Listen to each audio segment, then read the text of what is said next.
ओम शांति। बाबा ओम ने शांति। कितना खुशनुमा जीवन बना दिया। खुशी के आंसू कोरों से बहते हैं। देखिए, आप आज आपको मैं मुरली शुरू करने के पहले आंसुओं के बारे में बताता हूँ। आपको पहचान हो जाएगी अपनी अवस्था की। अगर आपके आंसू ये कोरों से इधर से ऐसे गिर रहे हैं तो आप समझ लेना कि वो भगवान के प्रेम में है या तो खुशी के हैं। हाँ, दूसरा, यदि आपके आंसू बीच से टपकते हैं तो आप समझ लेना कि ये पश्चाताप के आंसू हैं। आत्मा को कोई ना कोई अंदर में पश्चाताप है, क्योंकि आत्मा के अंदर बहुत सारे जन्म जन्मांतर की बातें रिकॉर्ड में रहती हैं, जो आप आत्मा जब इस जीवन में कार्य कर रहे होते हैं तो इस जीवन के कार्य में भूले हुए रहते हैं, लेकिन आत्मा में मर्ज रहती हैं वो बातें। और तीसरे जो आंसू हैं वो टपकते हैं किनारे से, आँख के इस किनारे से, नाक से टच करते हुए, तो वो आंसू हैं दुख के। तो 3 प्रकार के आंसुओं के बारे में आज बताया। आगे और हम जिक्र करते रहेंगे आंसुओं के बारे में भी। चलिए आज हम मुरली सुनते हैं, और मुरली सुनते सुनते आप भगवान के प्रेम में डूबिए। देखिए आपके कोरों से आंसू निकलना शुरू हो जाएंगे। लेकिन कब? जब आप पूरे इत्मीनान से मुरली शांति से सुनेंगे। क्यों? क्योंकि ये किसी ऋषि मुनि संत महात्मा, किसी व्यक्ति या किसी साकार गुरु की वाणी नहीं है। ये निराकार ज्योति स्वरूप परम पिता परमात्मा शिव बाबा की वाणी है, जो परम पिता हैं, परम शिक्षक हैं और परम सदगुरु हैं। तो चले भाई, क्या कहा बाबा ने? मीठे बच्चे, बाबा ने कहा, मेरे बच्चे, ज्ञान सागर बाप आए हैं, ज्ञान वर्षा कर इस धरती को सब्ज बनाने। हाँ, देखिए, जैसे वो बरसात होती है तो धरती हरी भरी हो जाती है, वो स्थूल बरसात, पानी की बरसात। परमात्मा आकर ज्ञान की बरसात करके आत्मा में को खुशी से भर देते हैं, हरा भरा कर देते हैं। मन एकदम प्रफुल्लित हो जाता है, बुद्धि एकदम पवित्र हो जाती है। आगे, अभी स्वर्ग की स्थापना हो रही है, उसमें चलने के लिए दैवी संप्रदाय का बनना है। देखिए, ये कौन बोल रहे हैं? स्वर्ग की स्थापना हो रही है। वाणी से समझिएगा। आज तक किसी ऋषि मुनि, किसी गुरु गोसाई, किसी धर्म पिता ने ये नहीं कहा है कि ये स्वर्ग की स्थापना हो रही है। वाणी से पता चलता है ना कि करोड़पति है कि गरीब है। बोलता है तो मालूम पड़ता है ना। नहीं तो बहुत अच्छी ड्रेस पहन लिया, सब कुछ कर लिया, लेकिन जब कोई व्यक्ति बोलता है तो उसकी क्वालिटी का पता लगता है। तो यहाँ वाणी से समझिए। ठीक है, आगे प्रश्न है, सर्वोत्तम कुल वाले बच्चों का मुख्य कर्तव्य क्या है? सर्वोत्तम कुल वाले बच्चों का मुख्य कर्तव्य क्या है? आज बाबा कर्तव्य सिखा रहे हैं मुरली में, क्योंकि रामायण में भी लिखा है, कर्म प्रधान विश्व रचि राखा, जो जस करहि सो तस फल चाखा। और गीता का भी एक ही शब्द है, कर्म योगी जीवन। तो बाबा उनका सार बता रहे हैं, आज कर्तव्य के बारे में बता रहे हैं। उत्तर है, सदा ऊंची रूहानी सेवा करना। हाँ, ऊंची रूहानी सेवा करना। कई जो है बच्चे कहते हैं ये रूहानी क्या है। मेरे पास फेसबुक में या टेलीफोन पर मुझे पूछते हैं। रूहानी, रूह शब्द जो है उर्दू है, रूह से बना है रूहानी। जैसे हिंदी में आत्मा, उर्दू में रूह, इंग्लिश में सोल कहते हैं, है ना। तो इंग्लिश में स्पिरिचुअल कहेंगे, और हिंदी में आत्मीयता कहेंगे, और उर्दू में रूहानियत कहेंगे। तीनों बात एक ही है। आगे, यहाँ बैठे व चलते फिरते खास भारत और आम सारे विश्व को पावन बनाना। हाँ, यहाँ बैठे बैठे पावन बनाना। देखिए, बड़ी गहरी बात है। माने आपके मन चित्त में भी किसी के लिए जरा भी दुर्भावना ना हो, वो है सारे विश्व को पावन बनाना। अगर कोई व्यक्ति कुछ बोलता नहीं है लेकिन निगाहों से तीर चलाता है, चाहे द्वेष के तीर, ईर्ष्या के तीर, विरोधाभास के तीर, चाहे विषय वासना के तीर, तो वो नज़र ही याद रह जाती है, बोला नहीं, कोई कर्म करके नहीं दिखाया। ऐसे आपके जीवन में कई बार ऐसे हुआ होगा जब लोगों ने आपको तिरछी नज़र से देखा होगा, द्वेष की नज़र से देखा होगा, घृणा की नज़र से देखा होगा। तो बाबा कहते हैं कि हमारे अंदर के भाव हम यहाँ बैठे बैठे ऐसा बना सकते हैं कि पूरे विश्व को पावन कर सकते हैं। आगे, श्रीमत पर बाप के मददगार बनना यही सर्वोत्तम ब्राह्मणों का कर्तव्य है। हाँ, श्रीमत के बारे में हमने पिछली मुरलियों में जिक्र किया है, आप वो देखिएगा। गीत है, जो पिया के साथ है उसके लिए बरसात है। हाँ, वो ये जो फिल्मी गीत है, जो पिया के साथ है उसके लिए बरसात है, ये इसका अर्थ तो फिल्मों में अलग ही है, लेकिन यहाँ पर जो बाबा ने इस गीत का उपयोग किया है, बाबा ने एक्चुअल में फिल्मी गीतों का उपयोग इसलिए किया है क्योंकि सारी दुनिया फिल्मी गीतों पर आकर्षित थी, लेकिन उसका अर्थ दूसरा दूसरा समझकर और ही विषय विकारों में फंस रही थी दुनिया।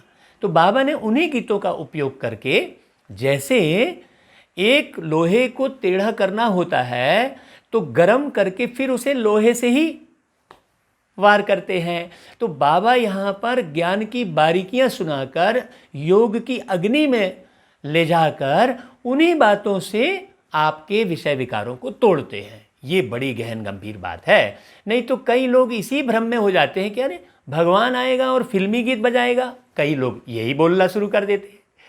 अब हम आपको इसीलिए ये अर्थ स्पष्ट कर रहे हैं कि बाबा आकर उन गीतों के रहस्य को, उसके अर्थ को चेंज करते हैं।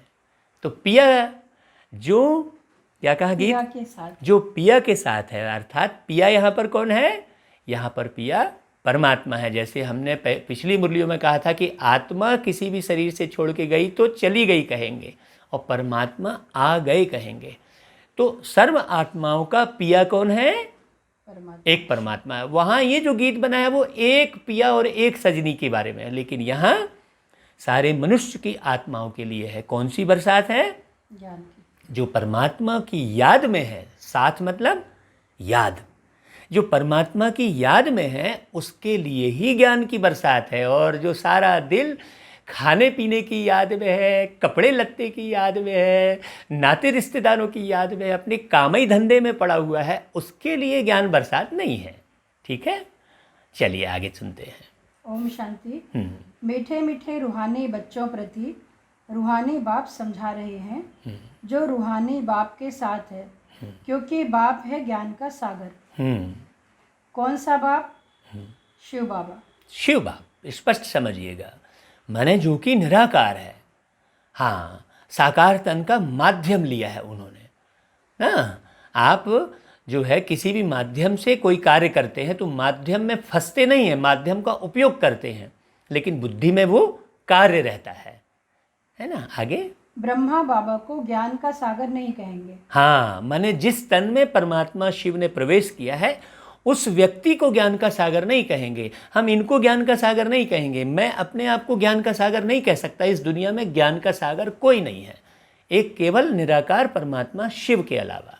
आगे, शिव बाबा जिसको ही परमपिता परमात्मा कहा जाता है, एक है लौकिक जिस्मानी पिता, दूसरा है पारलौकिक रूहानी पिता। हाँ, वह शरीर का पिता, वह आत्माओं का पिता। हाँ, देखिए आप यहाँ पर एक छोटी सी बात से समझ जाएंगी कि एक बच्चा हॉस्पिटल में बिस्तर में पड़ा हुआ है, उसके माता पिता उसकी सेवा में बाजू में बैठे हैं, लेकिन फिर भी वो व्यक्ति हे परमपिता परमात्मा मेरी रक्षा कर कहता है। तो वो और कौन से पिता को याद कर रहा है जबकि उसके पिता सामने बैठे हैं। तो यहाँ समझिएगा उस पिता के बारे में। आगे, यह बड़ी अच्छी रीति समझने की बातें हैं। हाँ, और यह ज्ञान सुनाने वाला है ज्ञान सागर। हाँ, जो भी बातें हो रही हैं मैं उसे दुनियावी स्तर पर उसे क्लियर करने का प्रयास कर रहा हूँ, लेकिन जो भी बातें हैं वो बाबा की हैं, परमात्मा की हैं। जैसे भगवान सबका एक है, वैसे ज्ञान भी एक दे सकते हैं। क्या बात बोल दी आज तो बाबा ने। जब सबका मालिक एक है बोलते हैं तो फिर ज्ञान अलग अलग क्यों? कितनी प्यारी बात है। देखिए आज की मुरली में बहुत प्यारी बात है, कितनी समझने की बात है। लेकिन आज दुनिया में ज्ञान अलग अलग है। कह रहे हैं सबका मालिक एक, तो वो एक ही ज्ञान देगा ना।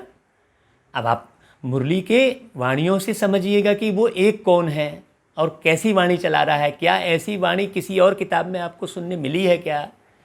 बताइएगा आप कमेंट करके बताइएगा। बाकी जो शास्त्र गीता आदि पढ़ते हैं, भक्ति करते हैं, वह कोई ज्ञान नहीं, उनसे ज्ञान वर्षा नहीं होती है। देखिए किसी भी व्यक्ति की ये अथॉरिटी नहीं हो सकती जो ये बोले कि गीता और शास्त्र में जो है उसमें ज्ञान नहीं है। ये परमात्मा ही बोल सकते हैं, किसी मनुष्य की ताकत नहीं है। ठीक है, आगे। इसलिए भारत बिल्कुल ही सूख गया है, कंगाल हो गया है। हाँ बाबा अभी भारत की दशा का भी वर्णन कर रहे हैं नीचे आकर। कह रहे हैं कि इसीलिए देखिए उसी गीता को आप स्पष्ट देखिए कि कोर्ट कचहरी में उसी गीता पर हाथ रखकर सरासर झूठ बोलते हैं कि नहीं बोलते हैं। इसका मतलब यदि उस गीता अग्नि में हाथ रखे और जले नहीं, ऐसा हो सकता है क्या? तो उस गीता पे हाथ रखकर वो झूठ बोलने की ताकत कैसे रख रहा है? जरूर उस गीता में वो ताकत सच्चाई की नहीं होगी। क्यों भाई, गलत बोल रहा हूँ? हाँ आगे। वह बरसात भी नहीं पड़ती है तो जमीन आदि सब सूख जाती है। वह है भक्ति मार्ग, उसको ज्ञान मार्ग नहीं कहेंगे। हाँ, यदि मान लीजिए एक साल भी जो चौमासे में ऋतुओं में वर्षा ऋतु में यदि बरसात नहीं गिरी तो जमीन सूख जाती है। उसी प्रकार सत्य ज्ञान की, पवित्र ज्ञान की बरसात अगर आत्माओं में नहीं हो तो आज सभी आत्माएं सूखी हुई हैं। आप देख लीजिए वीडियो। अभी हमारा कल नहीं आज ही 17 तारीख है। हाँ, आज 17 तारीख को 3 बजे से कार्यक्रम रिलीज होगा। उसमें आप फ़र्क देख लीजिएगा। जो परमात्मा के ज्ञान की बरसात में नहाए हुए कवि हैं उनकी प्रस्तुति, और जो परमात्मा के ज्ञान में नहाए हुए नहीं हैं उनकी प्रस्तुति आज 3 बजे प्रसारित होगा। आप उसे देख लीजिएगा। हाँ। बाबा ने कहा ज्ञान से स्वर्ग की स्थापना होती है, वहाँ हमेशा धरनी सब्ज रहती है, कभी सूखती नहीं है। हाँ, वहाँ धरनी हमेशा सब्ज रहती माने हरी भरी रहती है। धरनी कहाँ? जब आत्मा पूरी तरह से सतो प्रधान पावन बन जाती है। हाँ, उस जीवन में सदा हरा भरा होता है, अभी के जीवन में नहीं। हाँ, यह है ज्ञान की पढ़ाई। हाँ देखिए अभी हम पावन नहीं बने हैं पूरी तरह, अभी हम पावन बनने के मार्ग पर चल रहे हैं, अग्रसित हैं। हाँ आगे। यह है ज्ञान की पढ़ाई। हाँ, ईश्वर बाप ज्ञान देकर दैवी संप्रदाय बनाते हैं। देखिए ये ऐसी वाणी भी कोई नहीं बोल सकता कि ईश्वर बाप ज्ञान देकर दैवी संप्रदाय बनाते हैं। मतलब मनुष्य आत्माओं में देवताई गुण इसी संगम यानी मिलन, इस आत्मा और परमात्मा के मिलन में सभी मनुष्य आत्माओं के अंदर दैवी गुण भर जाते हैं, जो इस बरसात में स्नान करता है। आगे। बाप ने समझाया है मैं तुम सभी आत्माओं का बाप हूँ। देखिए ऐसा भी कोई नहीं बोल सकता। ऐसा बोल सकता है क्या? देखिए एक एक वाणी को पकड़िए कि मैं तुम सभी आत्माओं का बाप हूँ, ऐसा कोई मनुष्य बोल सकता है क्या? बिल्कुल नहीं। देखिए एक एक वाणी को समझिए कि ये परमात्मा की वाणी है। आगे।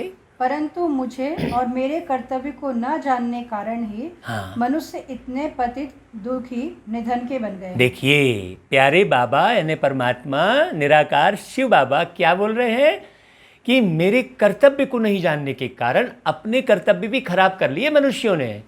जब परमात्मा के सही कर्तव्यों का पता लगेगा, अब परमात्मा ये भगवान ने कह दिया और उनको बता दिया मारते पीटते हुए, अस्त्र शस्त्र उठाते बता दिया। अरे भाई अस्त्र शस्त्र परमात्मा को उठाने की क्या ज़रूरत है?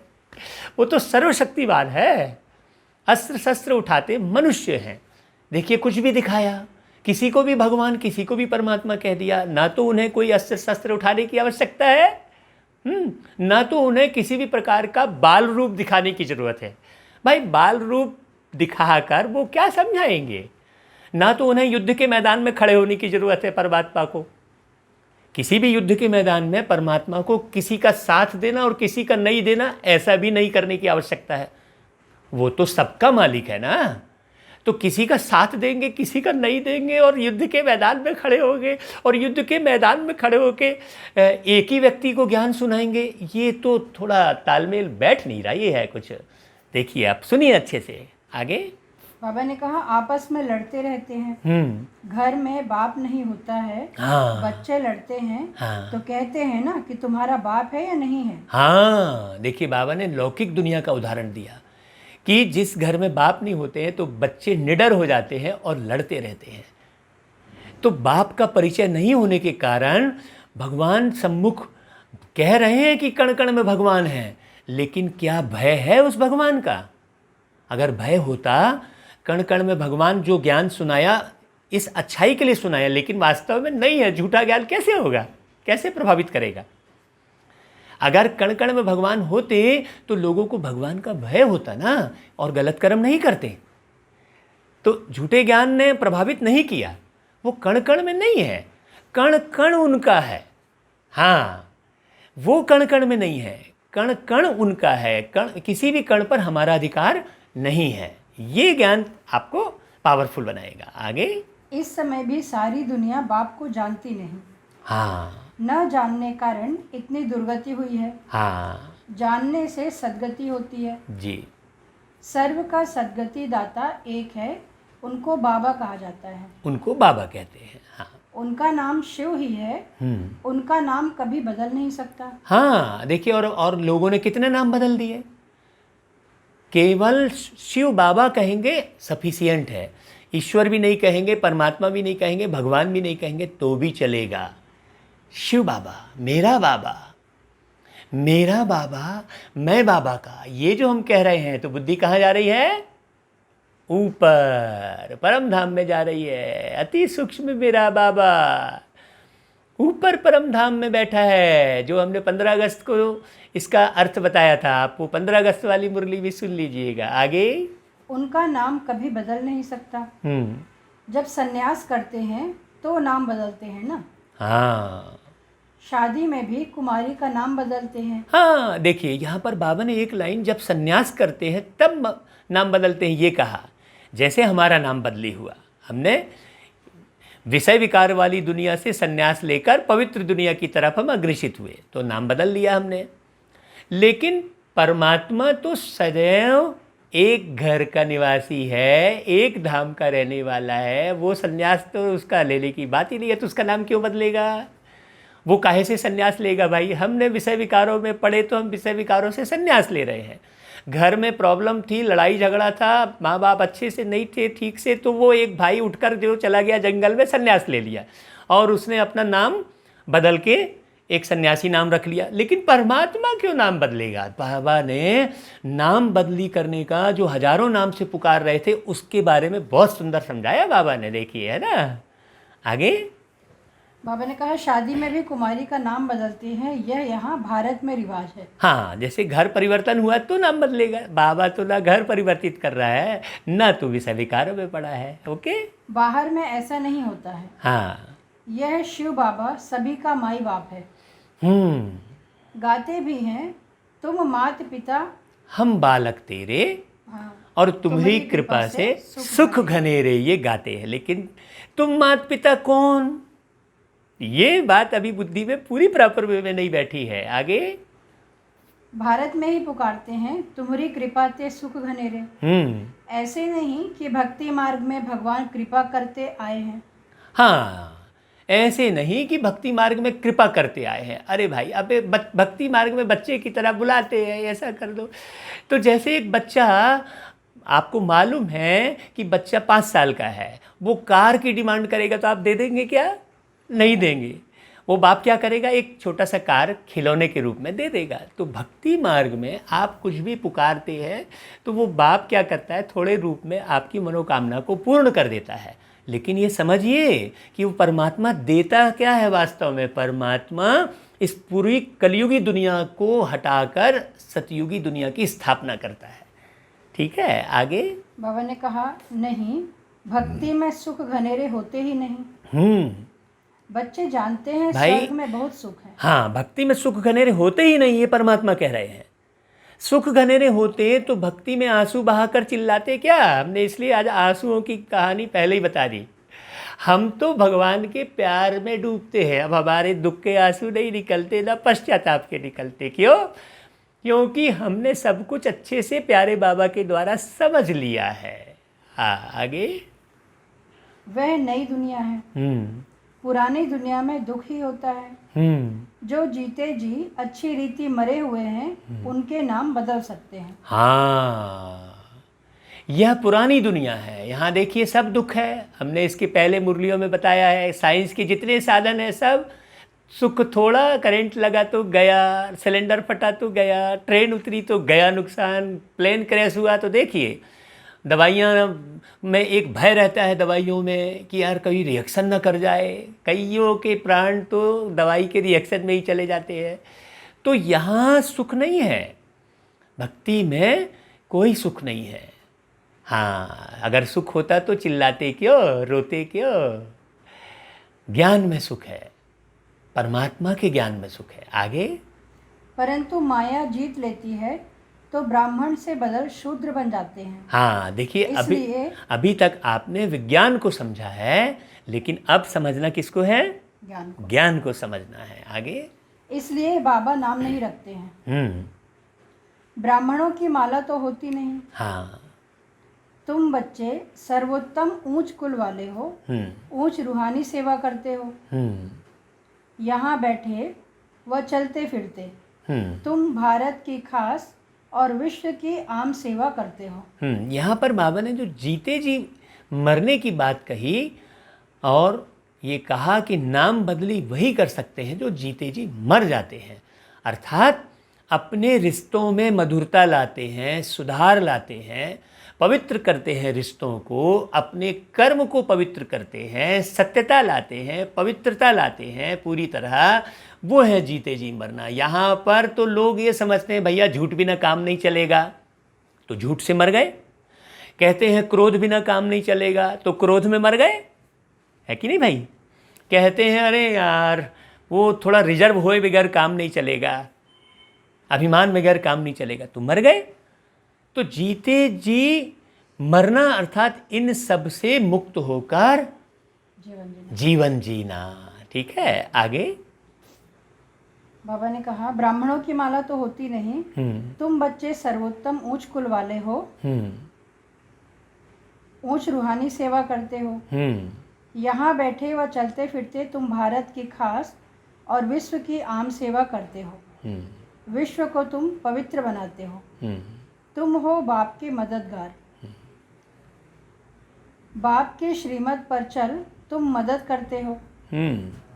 यह भारत ही पावन बनने का है। बाबा हम बच्चों से बात कर रहे हैं कि तुम हो मददगार, और जो भी मुरली सुन रहे हैं वो मददगार बने। कैसे मददगार बने? स्वयं को गुणवान बनाएं, क्रोध मुक्त करें, अभिमान मुक्त करें, विषय वासना से स्वयं को मुक्त करें। यही मदद है। माने धन से मदद तो बाद की बात है, वो नहीं भी करेंगे तो भी चलेगा। प्रत्येक व्यक्ति स्वयं परिवर्तित हो जाएगा तो प्रचार प्रसार की आवश्यकता नहीं पड़ेगी। धन की आवश्यकता प्रचार प्रसार में लगती है, तो आपके धन की जरूरत भी नहीं पड़ेगी। तो मुख्य मदद कौन सी बताई हमने? स्वयं ऐसा बन जाए। स्वयं ऐसा बन जाए। यदि आप इस मुरली को सुनकर स्वयं गुणवान बनने के लक्ष्य को आपने रख लिया तो ये आपकी सबसे बड़ी मदद कहलाएगी, है ना? आगे। तुम कहेंगे हम कल्प कल्प इस भारत को पवित्र बनाए, पवित्र भारत पर राज्य करते हैं। ब्राह्मण से फिर हम भविष्य देवी देवता बनते हैं। विराट रूप का चित्र भी है। प्रजापिता ब्रह्मा के बच्चे ब्राह्मण ही ठहरे। विराट रूप का जो चित्र है वो प्रजापिता ब्रह्मा के बच्चे ब्राह्मण। ये जो ब्राह्मणों की जो संख्या बढ़ती है उसमें कई तरह के ब्राह्मण होते हैं। इसलिए बाबा ने कहा ब्राह्मणों की माला नहीं बनती। ब्राह्मणों को देवता नहीं कह सकते, क्योंकि जो विराट रूप में दिखाया है ना, बहुत सारे विराट रूप में सुअर भी दिखाया, तो हर चीज़ दिखाए, तो गड़े धाती भी दिखाया, सब दिखाया। तो ये ब्राह्मणों की विराट रूप है। ये इसमें ब्राह्मण कई ऐसे होते हैं जो मुरली सुनते हुए बाबा के ज्ञान में चलते क्रोध में आ गए तो सिंह मुख हो गया। जो गलत कर्म कर गए, गंदगी काम कर गए, वो सुअर मुख हो गया। ये विराट रूप है, ठीक है। आप बाबा जो विराट रूप का अर्थ बता रहे हैं वो ये बारीक समझिएगा। ब्राह्मणों का विराट रूप बता रहे हैं, अवस्था ब्राह्मणों की जो ब्राह्मणों की जो अवस्था है। हाँ, जैसे मोटरसाइकिल के सामने में शेर का मुखौटा लगा दिए कि भाई ये शेर की तरह भागती है, लेकिन वो मोटरसाइकिल शेर थोड़ी हो गई।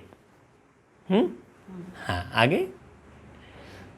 ब्राह्मण तब होंगे जब प्रजापिता सम्मुख होगा।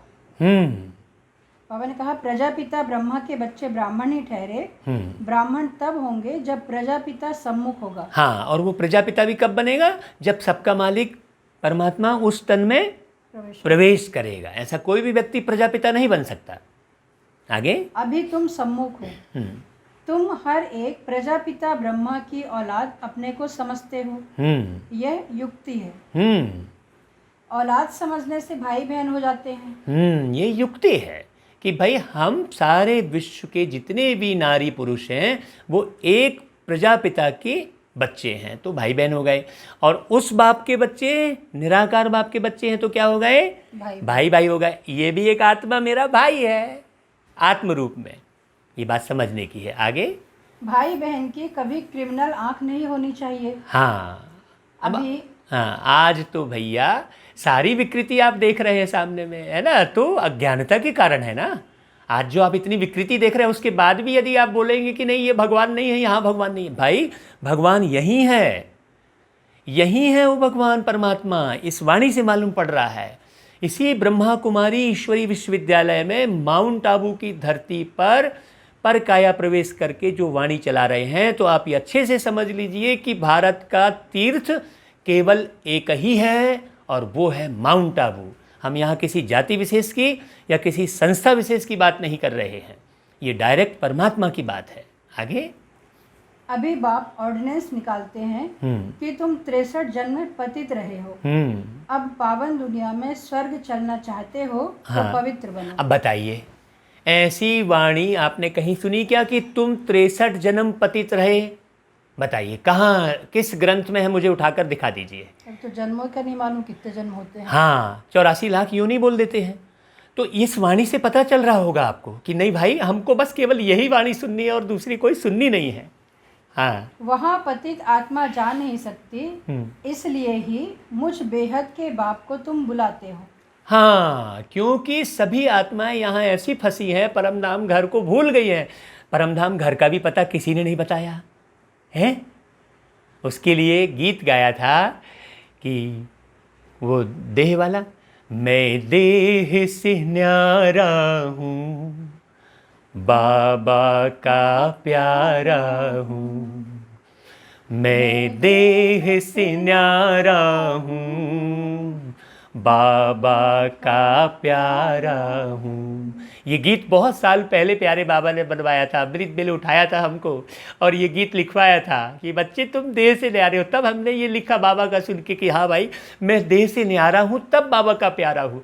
आप जानते होंगे कि दुनिया में भी लोग कहते हैं फला व्यक्ति भगवान को प्यारा हो गया। कब प्यारा हुआ? जब वो देह से निकला, मतलब जब तक देह में था तब तक वो प्यारा नहीं था। इसका मतलब भगवान को प्यारा होने की क्या विधि है कि स्वयं को इस देह से न्यारा समझकर जीवन जीना। तो मैं देह से न्यारा हूँ, बाबा का प्यारा हूँ।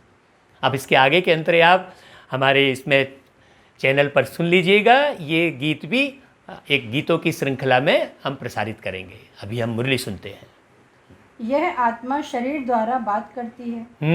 शिव बाबा भी कहते हैं मैं इस शरीर द्वारा बात करता हूँ। हाँ, देखिए ऐसी वाणी कहीं सुनने मिली क्या कि यह आत्मा भी इस शरीर द्वारा बात करती है और मैं भी इस शरीर द्वारा बात करता हूँ। ये प्रैक्टिकल बात चल रही है ना।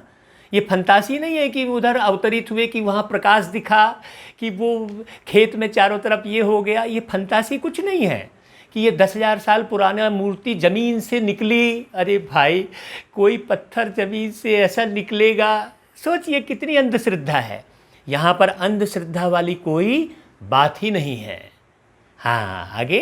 बाबा ने कहा नहीं तो मैं कैसे आऊँ, मेरा जन्म दिव्य है। हाँ, सतयुग में है दैवी गुणों वाले देवताएं, हाँ, इस समय हैं आसुरी गुणों वाले मनुष्य। मनुष्य सतयुग में है दैवी गुणों वाले देवता हैं, वो मनुष्य के जैसे आँख कान नाक हाथ पैर सब जैसे अभी दिख रहे हैं वैसे ही दिखेंगे, लेकिन उन आत्मा में गुण है। अब अभी भी सबके शरीर तो एक जैसे, फिर कैसे अलग अलग अलग अलग वो होती है?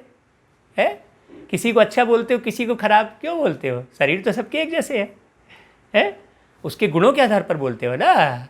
तो बाबा वही कह रहा है यहाँ पर, मनुष्य अर्थात विषय विकारों में पड़ा हुआ मन, और देवता अर्थात दिव्य गुणों में रचा हुआ और संवारा हुआ मन, श्रृंगारित किया हुआ मन। ओके, आगे। यहाँ के मनुष्यों को देवता नहीं कहेंगे। फिर भल कोई भी हो, नाम तो बहुत बड़े बड़े रख देते हैं। हाँ, साधु अपने को श्री श्री कहते हैं। हाँ, और मनुष्यों को श्री कहते हैं। हाँ, क्योंकि खुद पवित्र हैं। हाँ, इसलिए श्री श्री कहते हैं। हाँ, साधु जो है पवित्र हैं, विषय वासना से दूर हो गए हैं, इसलिए श्री कह लेते हैं। नहीं, उनको श्री श्री कहते हैं। उनको श्री श्री कहते हैं, 2 बार श्री लगाते हैं। हाँ, मनुष्यों को श्री कहते हैं। मनुष्यों को श्री कहते हैं, मतलब नॉर्मल लोगों को श्री श्री कहते हैं। बहुत अच्छी बात बोली बाबा। है तो मनुष्य भल विकार में नहीं जाते, परंतु विकारी दुनिया में तो है ना। हाँ, वहाँ तो अभी बाबा ऐसी दुनिया बना रहे हैं जहाँ एक भी विकारी नहीं रहेगा, और विकारी वहाँ जा ही नहीं सकता। हाँ, तुम भविष्य में निर्विकारी दैवी दुनिया में राज्य करेंगे। होंगे वहाँ भी मनुष्य, परंतु दैवी गुणों वाले होंगे। कितनी क्लियर बात है।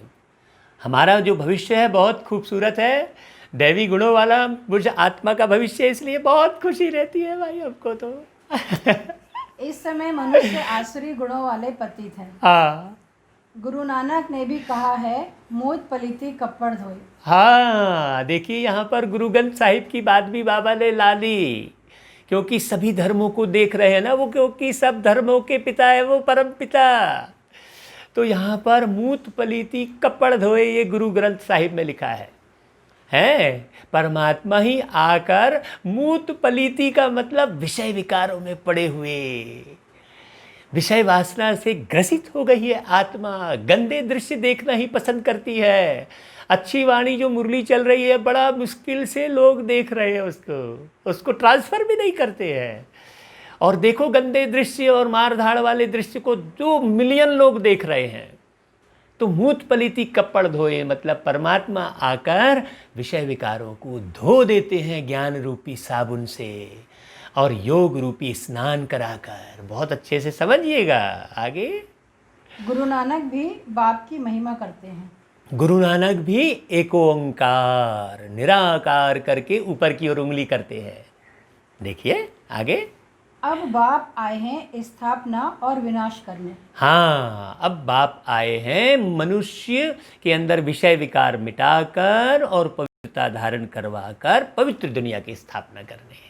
और जो भी धर्म स्थापक हैं वह सिर्फ धर्म स्थापन करते हैं। हाँ, और धर्मों का विनाश नहीं करते हैं। हाँ, देखिए ऐसी बात कोई नहीं बोल सकता। जो धर्म पिता आते हैं वो दूसरे धर्म का विनाश नहीं करते, वो धर्म भी चलता रहता है, एक नया धर्म। ऐसा करते करते कितने सारे धर्म हो गए, कितने सारे पंथ हो गए, आप खुद देख रहे हैं।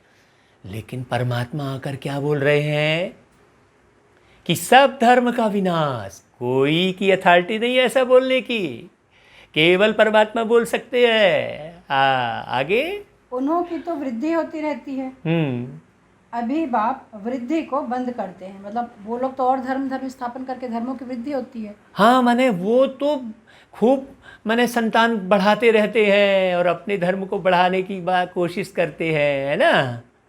हाँ, अभी बाप वृद्धि को बंद करते हैं। हाँ, एक धर्म की स्थापना और अनेक धर्मों का विनाश करा देते हैं। हाँ, अभी बाप वृद्धि को बंद करते हैं।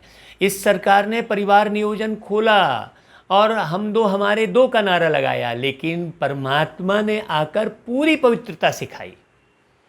आप विषय विकार में भोग विलास में नहीं जाएंगे तो वृद्धि नहीं होगी जनसंख्या की। और सबसे बड़ी प्रॉब्लम काहे की है इस दुनिया में? जनसंख्या की। अरे भाई, खाने को शुद्ध अन्न नहीं है, सांस लेने को शुद्ध हवा नहीं है, पीने को शुद्ध पानी नहीं है। ऐसी दुनिया में आप एक संतान क्यों ला रहे हो? तो आप बताइए उस संतान को सुख देने के लिए ला रहे हो दुनिया में कि दुख देने के लिए ला रहे हो? तो आप दुख देने के निमित्त बन रहे हो कि सुख देने के निमित्त बन रहे हो? जब पूरी दुनिया ही, अब आज तो कोरोना में देखो हैरान परेशान है, ऐसे कितनी महामारी और बढ़ने वाली है, आप आगे देखिए, क्योंकि इस पुरानी पतित दुनिया का विनाश होना ही है। लेकिन कब होगा? जब इस मुरलियों के माध्यम से जो आप सुनने वाले हैं निर्मित कर लेंगे स्वयं को, तब फिर विनाश की घंटी बजेगी, घंटा बजेगा। ठीक है ना? तो बाबा आकर ओरिजिनल परिवार नियोजन बनाते हैं। इस बात को कोई नहीं समझते। तो सबसे बड़ा योगदान जनसंख्या को कम करने में सबसे बड़ा योगदान किसका है? देखिए, ब्रह्मा से ब्रह्मचर्य शब्द निकला है। तो ब्रह्मचर्य व्रत का धारण करने वाली ये दैवी शक्तियाँ, ये शिव शक्तियाँ, श्वेत वस्त्र धारिणी हंस वाहिनी, ये ब्रह्मा कुमारियाँ ही हैं। बोलिए, अब पूरे सृष्टि में सुख पहुँचाने के निमित्त कौन बन रही हैं? जो जनसंख्या वृद्धि को रोक रहे हैं, क्योंकि सबसे बड़ा कारण जनसंख्या वृद्धि है। आज भीड़ इकट्ठी होकर न जाने कितना विनाश कर देती है, करती है कि नहीं करती है? और भीड़ कैसे लोगों की भीड़ है, आप अच्छे से समझिए। आज दुनिया में कैसे लोगों की भीड़ है? अच्छे लोगों की भीड़ है क्या? तो बाबा ही आकर क्या करते हैं? बोला, सब धर्मों का विनाश कर जनसंख्या वृद्धि को रोकते हैं। परमात्मा का ही ये है, नहीं तो किसी नारी की ताकत नहीं है पवित्र रहने की, ना किसी पुरुष की ताकत है, क्योंकि ये पूरी दुनिया ही विकारी हो चुकी है। तो यहाँ पर जो पवित्र धर्म की हम लोग स्थापना कर रहे हैं, ये हमारे जीवन से आप देख सकते हैं कि ये केवल परमात्मा की ताकत है, हमारी ताकत नहीं है। आगे ड्रामा अनुसार यह होना ही है। बाप कहते हैं, मैं आदि सनातन देवी देवता धर्म की स्थापना कराता हूँ, जिसके लिए तुमको पढ़ा रहा हूँ। देखिए, एक एक वाणी को आप बहुत ध्यान से सुनिए। मैं आदि सनातन देवी देवता की स्थापना करा रहा हूँ, इसलिए तुमको पढ़ा रहा हूँ। ऐसा कोई शिक्षक नहीं बोला होगा, कोई गुरु महात्मा मंच पर ऐसा नहीं बोला होगा। आगे, सतयुग में अनेक धर्म होते ही नहीं। हाँ, ड्रामा में इन सब के वापस जाने की नूंद है। हाँ, सतयुग में अनेक धर्म होते नहीं, ये सिस्टम सेट है। ड्रामे में नूंद है का मतलब है ये पूरे सृष्टि का सिस्टम सेट है। यहाँ पर एक भी धर्म नहीं रह जाएगा, सब ऊपर चले जाएंगे। केवल एक देवी देवता धर्म रहेगा, जिसकी यादगार आज तक चली आ रही है। कृष्ण जी, रामचंद्र जी के रूप में आप देख रहे हैं, नारायण के रूप में देख रहे हैं। आगे, इस विनाश को कोई टाल नहीं सकते। हाँ, इसको कोई नहीं टाल सकता। देखिए, आप प्रत्यक्ष देख रहे हैं, अभी जो महामारी चल रही है, इसको कोई टाल पा रहा है क्या? हाँ, कोई नहीं टाल सकता। वो जो आविष्कार भी होगा ठीक करने का, वो भी दुखदाई होगा, वो भी नुकसानकारी ही होगा, शरीर को प्रॉब्लम क्रिएट करेगा। कोई आपको राहत थोड़ी मिलने वाली है उससे। अगर मान लो कोई आविष्कार हो भी गया इस महामारी से बचने का, तो आप तो अभी तक देखते ही आ रहे हैं। आगे, विश्व में शांति तब होती है जब विनाश होता है। इस लड़ाई द्वारा ही स्वर्ग के गेट खुलते हैं। इस लड़ाई द्वारा ही स्वर्ग के गेट खुलते हैं। आगे, यह भी तुम लिख सकते हो, हाँ, कि यह महाभारी लड़ाई कल्प पहले भी लगी थी। हाँ, बिल्कुल स्पष्ट है।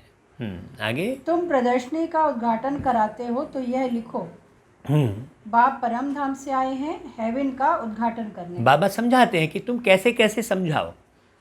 आगे, बाप कहते हैं, मैं हेवनली गॉड फादर हेवन का उद्घाटन करने आया हूँ। देखिए, ऐसा कोई बोलेगा क्या कि मैं हेवनली गॉड फादर?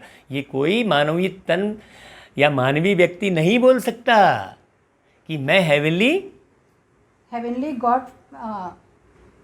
बाप कहते हैं, मैं हेवनली गॉड फादर हेवन का उद्घाटन करने आया हूँ, स्वर्ग का उद्घाटन करने आया हूँ। मतलब बाबा अभी जो आए हैं वो स्वर्ग का उद्घाटन करके ही फिर ऊपर जाएंगे वापस। आगे, बच्चों की ही मदद लेता हूँ स्वर्गवासी बनाने के लिए। हाँ भाई, बिना मदद के तो कुछ नहीं होगा।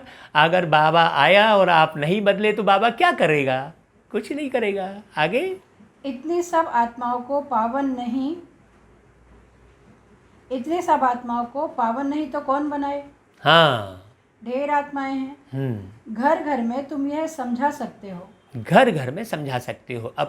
अब ये माध्यम भी बाबा ने बनवाएंगे, घर घर पहुंचाने के लिए हम ये वीडियो बना रहे हैं, है ना भाई। आगे, भारतवासी तुम सतो प्रधान थे, फिर 84 जन्मों बाद तमो प्रधान बने हो, हाँ अब फिर सतो प्रधान बनो। हाँ, 84 जन्म की कहानी सिर्फ एक परमात्मा ने बताई और कहीं नहीं है, किसी भी किताब में नहीं है 84 जन्म की कहानी। आगे, मन मना भव, ऐसे मत कहो कि हम शास्त्रों को नहीं मानते हैं। हाँ, हम शास्त्रों को मानते हैं भाई। कई लोग सोचते हैं कि नहीं यार, ये शास्त्रों का उल्लंघन कर रहे हैं, शास्त्रों को नहीं मान रहे हैं। नहीं, हम शास्त्रों को मानते हैं। जो शास्त्र में बताया है उसका रियलिटी बताते हैं। अर्थ कुछ का कुछ समझ लिए हैं। अब जैसे बिन पगु चले सुने बिनु काना, कर विधि कर्म करे विधि नाना, तो उसमें नीचे अर्थ सर्प बता दिया है। तो भाई सर्प जो है नाना प्रकार के कर्म कहाँ से करेगा नीचे, लेकिन सर्प का जिक्र कर दिया है, ऐसा नहीं है। तो शास्त्र को हम मानते हैं, लेकिन उसका अर्थ हम परमात्मा के डायरेक्शन प्रमाण सही अर्थ बताते हैं। ऐसा नहीं है कि हम शास्त्र को नहीं मानते हैं। आगे, बोलो, शास्त्रों को और भक्ति मार्ग को तो हम मानते थे, परंतु अभी यह भक्ति मार्ग की रात पूरी होती है, हाँ, ज्ञान से दिन शुरू होता है। हाँ, बाबा ने जब हमको उन शास्त्रों का अर्थ बता दिया तो हम अर्थ में टिकेंगे ना। अब हम उसी में थोड़ी लगे रहेंगे, है ना भाई। हाँ, बाप आए हैं सदगति करने, समझाने की बड़ी युक्ति चाहिए। हाँ, कोई अच्छी रीति धारण करते हैं, कोई कम करते हैं। जो अच्छी रीति धारण करेगा वो अच्छी रीति समझा भी पाएगा, और जो अच्छी रीति धारण करेगा, मेन बात धारण की है, वो अच्छी रीति समझ भी पाएगा। आगे, प्रदर्शनी में भी जो अच्छे अच्छे बच्चे हैं वह अच्छा समझाते हैं। जैसे बाप टीचर है तो बच्चों को भी टीचर बनना पड़े। कितनी प्यारी बात। कोई नहीं बोलेगा, आज तो जो भी गुरु बनता है सबको अपना चेला ही बनाता है। तुम भी गुरु बन जाओ ये नहीं बोलता है। देखिए, लेकिन परमात्मा बाबा क्या बोल रहे हैं कि मैं शिक्षक हूं तो तुम भी शिक्षक बन जाओ, ये रूहानी टीचर बन जाओ तुम भी। देखो, ऐसा कोई नहीं बोल सकता। आगे, गाया भी जाता है सदगुरु तारे, बाप को कहा जाता है सचखंड की स्थापना करने वाला सच्चा बाबा। हाँ, सदगुरु तारे। अब हम सदगुरु किसी भी देहधारी शरीर में बैठे हुए व्यक्ति को बोल देते हैं, अरे भाई वो शरीर 9 महीने काल कोठरी में पड़ा ही रहा होगा और उस शरीर के माध्यम से आया है। अशरीरी परमात्मा जो कभी माँ के गर्भ में प्रवेश नहीं करते, परमात्मा का अगर डेफिनेशन करते हैं अच्छे से तो समझ जाइएगा कि माँ के गर्भ से परे रहने वाली आत्मा परमात्मा, अर्थात 5 तत्व के आकर्षण से परे रहने वाली आत्मा परमात्मा। बाकी सब तो 5 तत्व के आकर्षण में, सबको पानी चाहिए, सबको खाना चाहिए, सबको चाहिए, लेकिन एक शिव बाबा को कुछ नहीं चाहिए। लेकिन आप क्या करते हो, वो शिव बाबा को भी दूध और पानी उनकी पिंडी में चढ़ाते रहते हो। उनको तो नहीं चाहिए भाई, वो उनका कोई शरीर ही नहीं है, तो वो खाएंगे कहाँ। मेरा शरीर है तो आप मुझे जो दोगे तो मैं इस शरीर के द्वारा खाऊंगा, लेकिन उनका तो शरीर ही नहीं है। ये बात अच्छे से समझिए। आगे, झूठ खंड स्थापन करने वाला है Ravan. Ravan in the sense विषय विकार, अच्छे से समझिएगा। हाँ, अब जबकि सदगति करने वाला मिला है तो फिर हम भक्ति कैसे करेंगे। हाँ भाई, जब हमको सदगति करने वाला मिल गया तो फिर अब हमको वो वाली भक्ति, रटने वाली भक्ति की ज़रूरत नहीं है। भक्ति अर्थात प्रेम। अब हम अनवरत भक्ति में हैं, हम प्रति सेकंड भक्ति में हैं। अब भक्ति के लिए हमें कोई अगरबत्ती का आधार नहीं लेना पड़ेगा, अब भक्ति के लिए हमें कोई संगीत का आधार नहीं लेना पड़ेगा, क्योंकि अब हमारा कनेक्शन डायरेक्ट परमात्मा से मन बुद्धि का हो गया है, जो अदृश्य है। मन भी अदृश्य है, बुद्धि भी अदृश्य है। जब हम कर्तव्य करते हैं तब बुद्धि मालूम पड़ती है। तो ये सब चीज़ें अदृश्य हैं, है ना। संस्कार भी अदृश्य रहता है, जब वो कर्तव्य करता है तब संस्कार दिखाई देते हैं। तो मेरे जो अदृश्य इंद्रियां हैं वो अदृश्य परमात्मा से गहरी जुड़ जाती हैं। तो अब मुझे किसी भी किस्म का प्रोपोगंडा करने की आवश्यकता नहीं है। आगे, भक्ति सिखलाने वाले हैं अनेक गुरु लोग, सतगुरु तो एक ही है। हाँ, कहते भी हैं सतगुरु अकाल। हाँ, फिर भी अनेक गुरु बनते रहते हैं। देखिए, कहते भी हैं सतगुरु अकाल, मतलब आपको काल से छुड़ाने वाला, अकाले मौत से बचाने वाला एक ही सदगुरु है। कोई मनुष्य अकाले मौत से बचा पाएगा क्या? नहीं बचा पाएगा। अकाले मौत से बचाने वाला, अभी हम अगला वीडियो बताने वाले हैं कि आपको ये कोरोना तो क्या, कोरोना का बाप भी नहीं मार सकता। अभी हम अगला वीडियो बनाने वाले हैं, आप देखिएगा जरूर। हाँ, सन्यासी उदासी बहुत प्रकार के गुरु लोग होते हैं। सिख लोग खुद ही कहते हैं सतगुरु अकाल, अर्थात जिसको काल नहीं खाता। मनुष्य को तो काल खा जाता है। हाँ, जो यहाँ पर आप सदगुरु बोलते हो, जिनको गुरु बोलते हो, वो तो चले जाते हैं यहाँ से, काल खा जाता है उनको। बाप समझाते हैं मन मना भाव। उनका फिर है जब साहेब को तो सुख मिले, मुख्य 2 अक्षर है। बाप कहते हैं मुझे याद करो जब साहेब को। जब साहेब का मतलब हो गया उस परमात्मा को याद करो। कैसे याद करो? ज्ञान युक्त होकर, पूरे समझदार होकर। हाँ, अंधेरे में रहकर याद करो नहीं। साहेब तो एक है। हाँ, गुरु नानक ने भी उनके लिए इशारा किया है कि उनको जपो। हाँ, मुझे मत वो करो, मुझे गुरु मत बोलो, गुरु नानक जी ने कहा, उसे करो। वास्तव में तुमको जपना नहीं है, याद करना है। याद करना है, कोई नाम नहीं जपना है। यह है अजपा जाप। मुख से कुछ बोलो नहीं। शिव शिव भी कहना नहीं है। हाँ, अभी हम फरियाद करते हैं, याद नहीं करते हैं। तुमको तो जाना है शांति धाम। अब बाप को याद करो। अजपा जाप भी एक ही होता है जो बाप सिखलाते हैं। वह कितने घंटे बजाते, आवाज करते, महिमा करते। हाँ, अब आपको याद कब आएगी? जब आपका संबंध होगा प्रॉपर वे में। संबंध कैसे बनेगा? जब उनकी बातों को सुनेंगे। जब आप उनकी बातों को सुनेंगे तब तो वो आपकी बातों को सुनेंगे। भाई, आपने अभी तक भगवान की बातों को सुना ही नहीं, तो आपकी बातों एक तरफा थोड़ी होती है भाई। बातचीत तो दोनों तरफ से होती है ना भाई। है, मैं ही बोलता रहूँगा, आप बिल्कुल चुप रहेंगे, ऐसा तो है नहीं ना। आप भी अपनी बात, कुछ समस्या बताएंगे। आगे कहते हैं अच्युतम केशवम, लेकिन एक भी अक्षर को समझते नहीं। हाँ, सुख देने वाला तो एक ही बाप है। हाँ, व्यास भी उनको ही कहेंगे। हाँ, व्यास भी उस परमात्मा को ही कहेंगे। उनमें नॉलेज है जो देते हैं। हाँ, सुख भी वही देते हैं।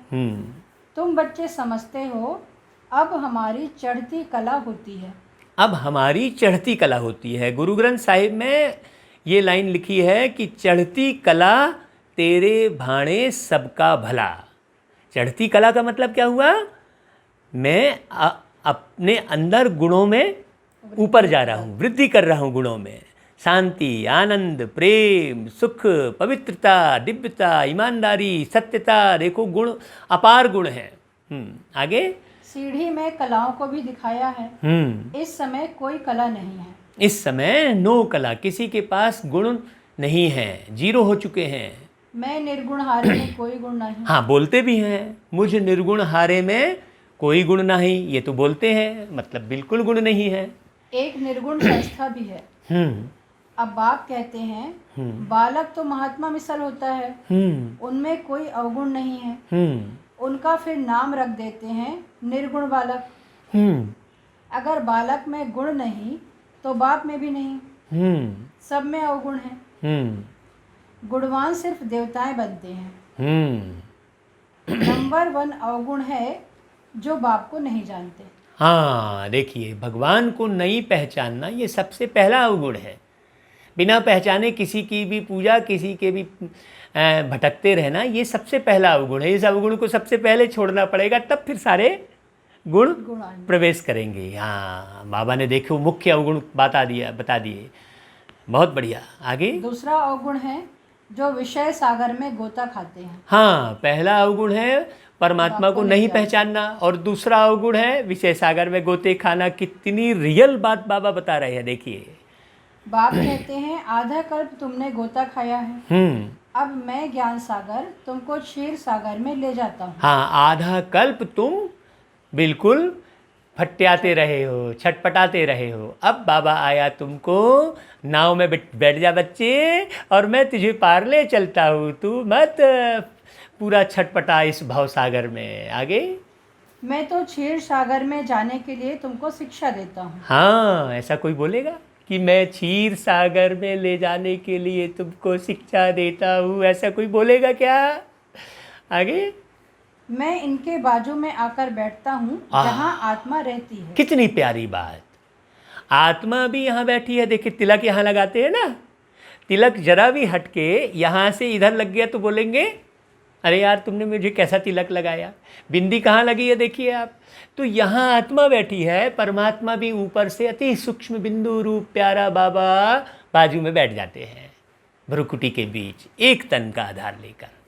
बाबा ने कहा मैं स्वतंत्र हूँ, कहीं भी आ जा सकता हूँ। हाँ, कहीं भी आ जा सकते हैं बाबा। उस तन में ऐसा नहीं परमानेंट बैठे हैं, बाणी चलाए और चले गए। हाँ, आगे।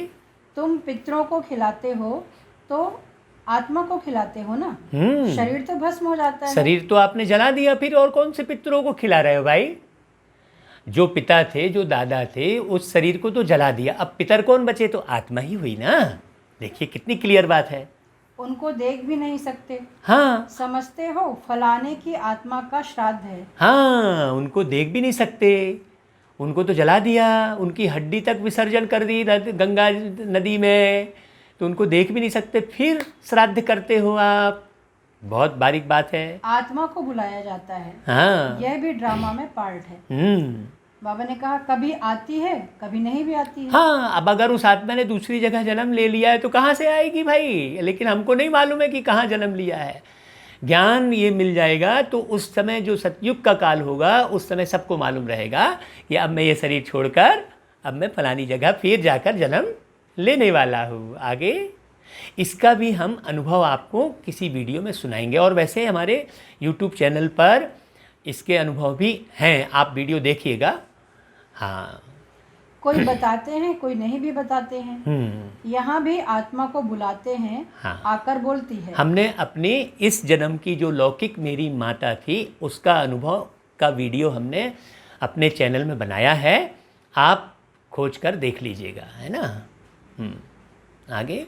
परंतु हाँ, बाबा ने कहा यहाँ भी आत्मा को बुलाते हैं, आकर बोलती है, परंतु ऐसे नहीं बताती कि फलानी जगह जन्म लिया है। हाँ, क्योंकि आत्म कॉन्शियस में नहीं है, इसलिए वो बता नहीं सकती कि मैंने फलानी जगह जन्म लिया है ना।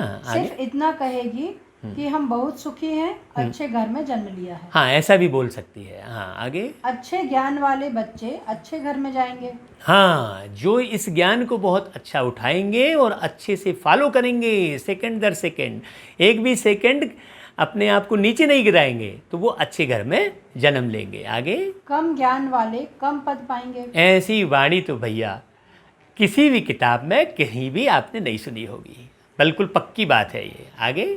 बाकी सुख तो है। राजा बनना अच्छा है या दासी बनना अच्छा? बताइए, अब आप ही खुद बताइए। बाबा पूछ रहे हैं कि अच्छा पुरुषार्थ करके बढ़िया राजा राजघराने में आना अच्छा है कि दासी बनना अच्छा है? क्योंकि जन्म तो आपको लेना ही है, आप जन्म से बच जाएं ऐसा नहीं होगा। आगे। राजा बनना है तो इस पढ़ाई में लग जाओ। हाँ, दुनिया तो बहुत गंदी है। हाँ, दुनिया के संग को कहेंगे कुसंग। दुनिया के संग को कहेंगे कुसंग, ये तो आप सब जान रहे हैं, अब इस दुनिया के बारे में बताने की आवश्यकता नहीं है। आगे। एक सत्य का संग ही पार करता है, सत्य बाकी सब डुबोते हैं। सत्यम शिवम सुंदरम, एक ही शिव है, बाकी सब डुबोने वाले हैं, केवल शिव पिता परमात्मा और ये उनकी वाणी, बस यही है उनकी वाणी। हाँ, शिव का कोई ग्रंथ नहीं है आज तक। आगे। बाप तो सबकी जन्म पत्री जानते हैं ना। यह पाप की दुनिया है, तब तो पुकारते हैं और कहीं ले चलो। तब तो पुकारते हैं कि इस पाप की दुनिया से दूर कहीं दूर ले चले, गीत है। हाँ। आगे। अब बाप कहते हैं मीठे मीठे बच्चों, हाँ, मेरा बनकर फिर मेरी मत पर चलो। मीठे मीठे बच्चों, अब पूरी सभा में मीठे मीठे बच्चों कोई नहीं बोल सकता, भाइयों और बहनों बोलेगा। ये मीठे मीठे बच्चों बोल रहे हैं, इससे मालूम पड़ रहा है कि वो मेरा प्यारा बाबा बोल रहा है। कितना नशा चढ़ता है बाबा जब कहता है मीठे मीठे बच्चों, है ना, कितना नशा चढ़ता है प्यारा बाबा। यह बहुत गंदी दुनिया है, करप्शन है, लाखों करोड़ों रुपयों की ठगी होती है। हाँ, हो रही है, आप तो देख रहे हैं भाई, हैं 9,000, 10,000, 12,000 करोड़ ले लेके भाग रहे हैं लोग, इधर से उधर लुकते छिपते फिर रहे, क्या फ़ायदा? अच्छे से जीवन भी नहीं जी सकते, चैन की नींद भी नहीं सो सकते, हमेशा कानून का डर, हमेशा पुलिस का डर रहेगा। क्या फ़ायदा ऐसा भागने से। हाँ अब बाप आए हैं बच्चों को स्वर्ग का मालिक बनाने, हाँ, तो अथाह खुशी होनी चाहिए ना। अथाह खुशी, स्वर्ग का मालिक बन रही हूँ मैं आत्मा, कितनी खुशी होगी देखो। वास्तव में है यह सच्ची गीता। हाँ, यही है सच्ची शिव की गीता। पीछे लिखा है देखिए, सच्ची शिव की गीता यही है और कोई नहीं। हाँ आगे। फिर यह ज्ञान प्रायः लोप हो जाएगा। हाँ, फिर मत कहना कि आपने बताया नहीं, फिर तो ये लोप हो जाएगा, क्योंकि ये सृष्टि धरती पूरी उथाल खाएगी, पानी पूरा ऐसा माने इतनी इतनी मोटी मोटी बूंदें गिरेंगी एक बार में भरभरा के, जैसे बादल फटता कहते हैं ना, वैसा जल प्रकोप होगा, वायु प्रकोप होगा। हाँ ध्यान दीजिएगा अच्छे से। आगे। अभी तुमको यह ज्ञान है, फिर दूसरा जन्म लेंगे तो ज्ञान खलास। हाँ, ज्ञान आत्मा में मर्ज हो जाएगा, और आत्मा में जो मर्ज रहेगा ज्ञान, उसी आधार पर आपका जीवन बेटर से बेटर होगा। आगे। फिर है प्रारब्ध। अब जैसे आप किसी बच्चे को 2 साल का बच्चा है शायद, नहीं, जो कई देशों की नाम लेता है और उसकी राजधानी बताता है, कहाँ से मर्ज है, उसके आत्मा में मर्ज है, उसको भी नहीं मालूम कि मैं कैसे बोल रहा हूँ। वो 2 साल के बच्चे को थोड़ी पता है, लेकिन उस आत्मा में मर्ज है। पिछले जन्म में जो आत्मा ने ज्ञान उठाया कई देश का नाम पढ़ के, और अभी देखना, मैंने देखा एक छोटा सा बच्चा बहुत सारी गाड़ियों के नाम ले लेता है और पहचान लेता है दूर से ही कि ये गाड़ी है, ये BMW है, ये स्कोडा है, पहचान लेता है भाई, मैंने देखा। तो कहाँ से पहचान लेगा भाई, क्या पूरी दुनिया की गाड़ी को देख लिया, लेकिन वो सब गाड़ियों को जान लेता है और नाम लेता है। तो ज़रूर वो पिछले जन्म में बहुत रईस रहा होगा और गाड़ियाँ में घूम रहा होगा और गाड़ियों का नॉलेज लिया होगा। आत्मा में वो मर्ज हो जाता है, इसलिए सावधान, बहुत सोच समझ के बोलना, बहुत सोच समझ के सोचना। आगे। अभी तुमको नहीं, बाबा ने कहा फिर है प्रारब्ध। हाँ। तुमको पुरुषोत्तम बनाने के लिए बाप पढ़ाते हैं। हाँ, और कोई पुरुषोत्तम बना नहीं सकते केवल बाबा के सिवाय। आगे। अभी तुमने बाप को जाना है, अब अमरनाथ की यात्रा होती है। हाँ, ये रियल अमरनाथ की यात्रा है, जब आप अमरलोक में जाते हैं, ये रियल अमरनाथ की यात्रा है। वहाँ तो बेचारे जाते हैं, खूब परेशान होते हैं, और जाकर देखते क्या है, वही बर्फ़ का शिवलिंग देखते हैं। वो बर्फ़ का शिवलिंग बोल नहीं सकता, वो देख नहीं सकता, आप अनुभव कर सकते हैं। हम ये नहीं कह रहे हैं कि वहाँ जाना उचित नहीं है, वहाँ जाना है, लेकिन हमें परमात्मा को समझ के जाना है। हम ये नहीं कह रहे हैं कि वो यात्रा नहीं करनी है जो आप अभी कर रहे हैं, उस यात्रा में भी फल मिलता है, लेकिन ये जो रूहानी यात्रा है, इसमें जन्म जन्मांतर की प्राप्ति है। हाँ आगे। बोलो, जिनको सूक्ष्म वतन में दिखाते हो वह फिर स्थूल वतन में कहाँ से आया? हाँ। पहाड़ आदि तो यहाँ है ना। बताइए। वहाँ पतित हो कैसे सकते हाँ, जो पार्वती को ज्ञान देते हैं? बताइए, कितनी प्यारी बात है। परम धाम में तो कोई देह नहीं है ना जो वहाँ पतित हो सकते हो। आगे। बर्फ का लिंग बैठ हाथ से बनाते हैं। अरे यही बात आ गई पूरी। हाँ, वह तो कहाँ भी बना सकते हैं। कहीं भी बना सकते हैं बर्फ का लिंग तो। मनुष्य कितने धक्के खाते हैं, देखिए। समझते नहीं कि शंकर के पास पार्वती कहाँ से आई जो उनको पावन बनाएंगे। हाँ वाह, कहते हैं शंकर ने पार्वती को कथा सुनाई। भाई कौन सी कथा सुनाई, ये तो वर्णन ही नहीं है। आगे। शंकर कोई परमात्मा नहीं, वह भी देवता है। हाँ, शंकर देवाय नमः, पहले हम बताए पिछली मुरलियों में। आगे। मनुष्यों को कितना समझाया जाता है फिर भी समझते नहीं। हाँ। पारस बुद्धि बन नहीं सकते। प्रदर्शनी में कितने आते हैं, कहेंगे नॉलेज तो बहुत अच्छी है, सबको लेनी चाहिए। फिर बाबा बोलते अरे तुम तो लो। सबको लेनी चाहिए कहेंगे, और उठा के बिना देखे बिना समझे फॉरवर्ड भी कर देंगे, बिना देखे समझे। फिर हम वो फॉरवर्ड करने वालों को फ़ोन करते, भैया आपने बहुत सुंदर मैसेज फॉरवर्ड किया, तो उन्हें याद नहीं है एक लाइन भी, तो बिना फॉलो किए फॉरवर्ड करना, कुछ नहीं मिलेगा उसमें। आगे। बाबा ने कहा अरे तुम तो लो, कहेंगे हमको फुर्सत नहीं। बताओ, प्रदर्शनी में यह भी लिखना चाहिए कि इस लड़ाई के पहले बाप स्वर्ग का उद्घाटन कर रहे हैं। विनाश के बाद स्वर्ग के द्वार खुल जाएंगे। बिल्कुल, अभी बाबा उद्घाटन करने आए हैं। बाबा ने कहा था हर एक चित्र में लिखो पारलौकिक परमपिता परमात्मा त्रिमूर्ति शिव भगवान हुआ। हाँ, पारलौकिक शब्द भी लिखने की बात कही आज बाबा ने, बहुत अच्छी बात है। और त्रिमूर्ति के लिए भी कहा है। ठीक है बाबा, अब हम आगे से यही लिखेंगे। अभी तक हम निराकार परमपिता परमात्मा शिव बाबा लिखते थे, अब बाबा ने आज एक नया आदेश किया कि पारलौकिक त्रिमूर्ति भी लिखो। बहुत अच्छी बात है बाबा। बाबा ने कहा त्रिमूर्ति ना लिखने से कहेंगे शिव तो निराकार है, वह कैसे ज्ञान देंगे। देखिए और क्लियर किया बाबा ने। आगे समझाया जाता है यही पहले गोरा था, कृष्ण था, फिर अब सांवरा मनुष्य बना है। हाँ, जिसके तन में प्रवेश किए हैं वो आज से 84 जन्म पहले वही कृष्ण थे और अभी मनुष्य बन गए। पहले श्याम सुंदर थे और अब श्याम बन गए, अब फिर श्याम से सुंदर बनने की, इसलिए त्रिमूर्ति का लिखने का है बाबा ने। हाँ, तो अब देखिए श्याम से सुंदर बनने की बात है, इसलिए श्याम शब्द पहले बोलते हैं हम कृष्ण जी के लिए, क्योंकि पूजनी कब बनता है, जब वो श्याम से सुंदर बनता है। सुंदर बनने के बाद तो पूजा की कोई बात ही नहीं है। हाँ, पूजनी बनने की समय, इसलिए श्याम सुंदर कहते हैं। बहुत प्यारी बात, वाह। आगे बाबा ने कहा अब तुमको मनुष्य से देवता बनाते हैं, फिर हिस्ट्री रिपीट होनी है। गायन भी है मनुष्य से देवता किए करत न लागी वार। आ गई वही लाइन, इसके बारे में बोल चुके पहले। फिर सीढ़ी उतर मनुष्य बनते हैं। हाँ, फिर बाप आकर देवता बनाते हैं। हाँ, ये चक्र चलता रहता है। हाँ, बाप कहते हैं मुझे आना पड़ता है। हाँ, कल्प कल्प कल्प के संगम युगे आता हूँ। कल्प कल्प कल्प के संगम युगे आता हूँ, जब मिलन का मौसम आता है। हाँ, आगे बाबा ने कहा युगे युगे कहना रॉन्ग है। हाँ, युगे युगे कहना रॉन्ग है। चारों युगों में एक बार ही आते हैं, 4 युग बीतने के बाद। मैं संगम युग पर आकर तुमको पुण्य आत्मा बनाता हूँ। फिर रावण तुमको पाप आत्मा बनाते हैं। बाप ही पुरानी दुनिया को नई दुनिया बनाते हैं, यह समझने की बातें हैं। अच्छा, फिर बाबा का याद प्यार है। मीठे मीठे सिकी लधे बच्चों प्रति मात पिता बाप दादा का याद प्यार और गुड मॉर्निंग। सबको बाबा की तरफ से गुड मॉर्निंग और सबको बाबा की तरफ से याद प्यार।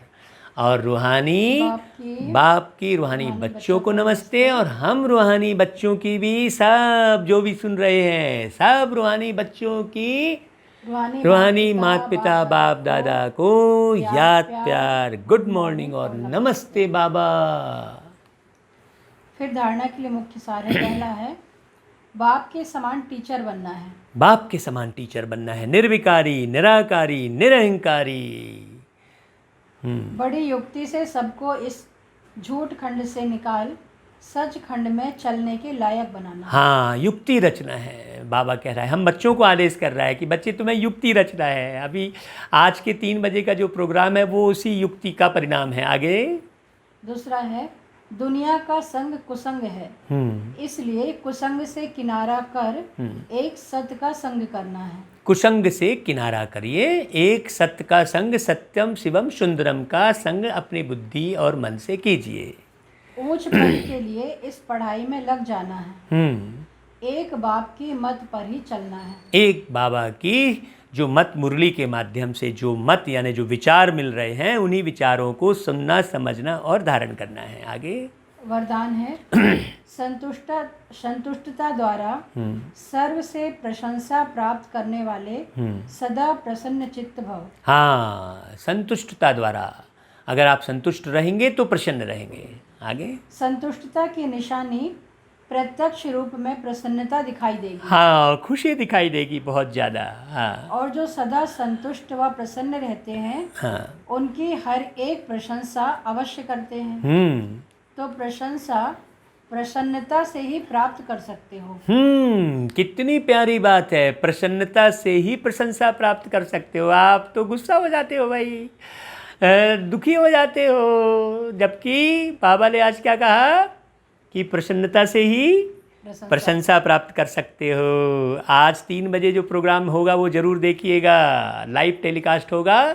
कविता बने सरिता। उसमें देखिएगा चेहरे अलग अलग आएंगे, दिखेंगे, पूरे देश भर के कवि अपनी प्रस्तुति देंगे। आगे बाबा ने कहा सदा प्राप्त कर सकते हो, इसलिए सदा संतुष्ट और प्रसन्न रहने का विशेष वरदान स्वयं भी लो और औरों को भी दो। हाँ, क्योंकि इस यज्ञ की अंतिम आहुति सर्व ब्राह्मणों की सदा प्रसन्नता है। अंतिम आहुति सर्व ब्राह्मणों की सदा प्रसन्नता है। हाँ, आगे जब सभी सदा प्रसन्न रहेंगे तब प्रत्यक्षता का आवाज गूंजेगा, अर्थात विजय का झंडा लहराएगा। अब एक भी ब्राह्मण भैया, प्यारा प्यारा मेरा ब्राह्मण भाई, एक भी भाई अब इतना सा भी मुंह को बिगाड़ना नहीं भाई। बाबा ने कितना सुंदर वरदान दे दिया। आगे स्लोगन है डायमंड बनने का मैसेज देना ही डायमंड जुबली मनाना है। क्या बात है। माने गीत संगीत और प्रोग्राम से डायमंड जुबली चलो मनाए, लेकिन डायमंड बनकर औरों को डायमंड बनाना ही डायमंड जुबली मनाना है। कितना बढ़िया स्लोगन। अच्छा भाई, ओम शांति, ओम शांति। आज 3 बजे जरूर प्रोग्राम देखिएगा। बहुत अच्छा अखिल भारतीय कवि सम्मेलन है और उस प्रोग्राम का नाम है कविता बने सरिता। मतलब आपकी कविता ऐसी बने जो सरिता की तरह, यानी नदी सरिता की तरह सबका कल्याण कर सके। उस कविता में किसी की आलोचना, किसी को क्रिटिसाइज करना या देह की सुंदरता का वर्णन करना, ये सब नहीं होना चाहिए। अभिमान नहीं होना चाहिए उस कविता में। ये बात गौर करेंगे सभी कविकार और कलाकार। अच्छा भाई, ओम आनंद, ओम शांति।